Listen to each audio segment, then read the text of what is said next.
আসসালামু আলাইকুম বন্ধুরা, সকলকে স্বাগত জানাচ্ছি বার্সেলোনা থেকে। আমি সৈয়দ শামীম আহসান।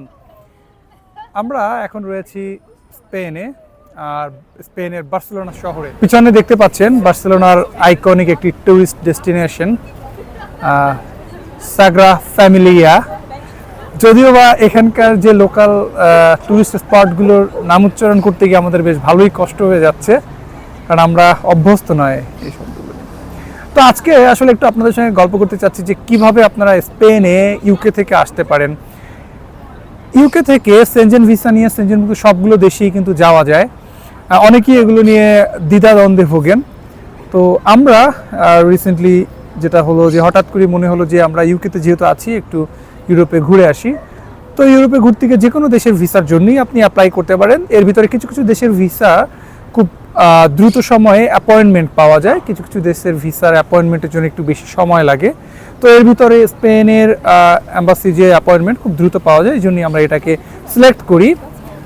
এখানকার প্রসিডিউর ইউরোপের সবগুলো দেশের জন্য আসলে অলমোস্ট সেম, যদিও বা কিছু কিছু ক্ষেত্রে পার্থক্য হয়।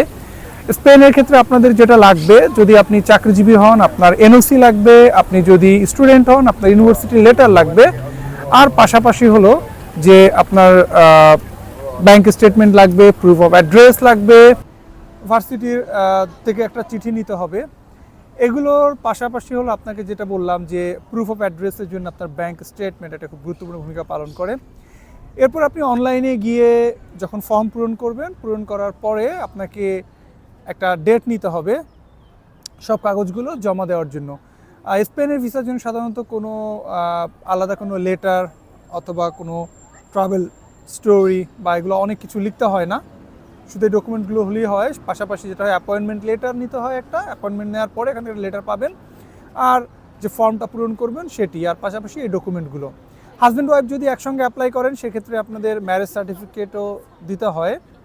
তো এগুলো সব কিছু নিয়ে এখন ইংল্যান্ডে 3টা জায়গাতে মূলত জমা দেওয়া যায়, একটা লন্ডনে, ম্যানচেস্টারে আর ইডেনবরোতে। তো এই ক্ষেত্রে 3টা জায়গাতে জমা দেওয়ার জন্য কিন্তু আপনার ভাগ করা আছে।